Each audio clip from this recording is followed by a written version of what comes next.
This week in my field experience, um, I was only at Splendora High School on Thursday. I spent most of my day, except one period, with Mr. Weller, which is basically like my main mentor, but at this point, but it was good. Starting out, just kind of. I think the best part was kind of just I'm starting to become more vocal with students, starting to interact with them a little bit more, being able to talk to them and just kind of get to have them open up a little bit more to me. I can see that they're starting to trust me a little bit more. They obviously just weren't too familiar with me. I mean, they only saw me Tuesday and Thursday, and half the time we were jumping around from class to class from different mentors. But now that we're kind of starting to settle in a little bit more, I'm noticing that these students are starting to feel a little bit more comfortable. Uh, um, we didn't do too much. The students worked on a packet all day. Um, it basically just gave me an opportunity to kind of go and sit down and ask the students if they needed help. And then from there, it kind of carried on for conversations, just kind of asking students who they are and what do they want to do, what do they like, what are their interests, just kind of getting to know these students and just kind of understanding them a little bit more. um, I can definitely tell that the students love the fact that I don't treat them any different. I mean, they're a human, I'm a human, we're all the same, we all bleed the same. So I explain that to them, like, I get it, I'm in college, like, I may have more knowledge on certain things, but it doesn't mean I'm any better than anybody. And just being able to interact with the students, if it's becoming a little bit more fun. Like, I look forward to going to school now. I look forward to going to Splendora, just getting able to see these students grow and kind of the things that they go through. I know we had an article that we had read over poverty in our class, and um, so you kind of see these students who come from lower income places and stuff, and you kind of just see that the way their mindset is, and kind of how they handle certain situations. Like, how do they handle a situation on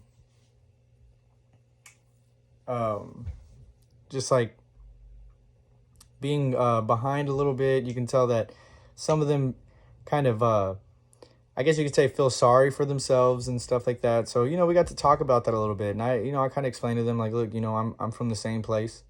Uh, it all depends on how you take it as a person. And it's just good. It's good being able to communicate with these students. I mean, they're young. Uh, it's nice being able to be, I guess you could say, somewhat of a figure to them, someone that they can listen to, that they know they can reach out to. But other than that, and interacting with the students, I did have a really good conversation with Mr. Weller. Um, Not sure where the conversation started, but I asked him about his schedules. I was just like, hey, like, how do you feel about block schedule? Because that's what Splendora runs off of. And he said he likes it. Um, and then it kind of went into the conversation of, well, what do you do with all these students that are gone? Because I've noticed that a lot of students are always missing every day. There's usually at least 8 students gone. Like, and you can see that Mr. Weller kind of stresses about it. He stresses because now he has to figure out, how do I get this kid to make this up? Now, they do have a wind period where it's basically like a free 45 minutes where students go and they catch up on work and stuff like that. But it's just not enough.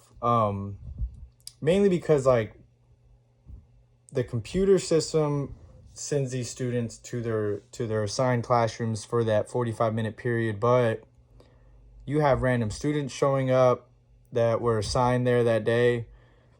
So what do you do about the 3 students you have that need to take a test? And just finding these ways around these little walls that come up and stuff. It just makes it a little bit more difficult for him as a teacher. And I see that. And I really enjoyed this conversation that we had, because it was kind of it was more of just like him kind of helping me out. Like, hey, you're going to hit these situations where you might have a student who ends up pregnant, and now she's out of school for a few months, and how do you accommodate her, and how do you make sure that all her needs are being met, that she's getting all the proper work that she needs. So, we started talking a little bit more about that kind of stuff, and just how he handles like being on a block schedule, only seeing these students on certain days or every other day. And what do you do when every basketball and football game is played on Tuesdays and Thursdays? Like, what do you do at that point? And so we kind of had a little conversation about that and stuff. But these conversations are nice. It's nice to kind of see these things and then be able to ask him for his advice, just that way, because I mean, I know it's going to come up somewhere along my career. I'm going to hit a point where I'm going to have student athletes that are leaving constantly in and out of class. I might have a student who's having problems at home that just doesn't show up to class. How do I accommodate for them? Like, well, and Mr. Weller's actually really been helping me with that kind of stuff. And I had an assignment in another class on evaluating a rubric, so got to have a nice conversation with Mr. Weller on creating rubrics and stuff like that. And he actually, Tuesday, he's supposed to show me how he actually creates the rubric. He was at Thursday, he kind of just showed me just a quick little website that he uses and stuff like that. But he said Tuesday he'll show me how to actually do one and stuff like that. And I'm supposed to help him make a quiz as well. So I'm excited for all these new things. Still learning, still pushing.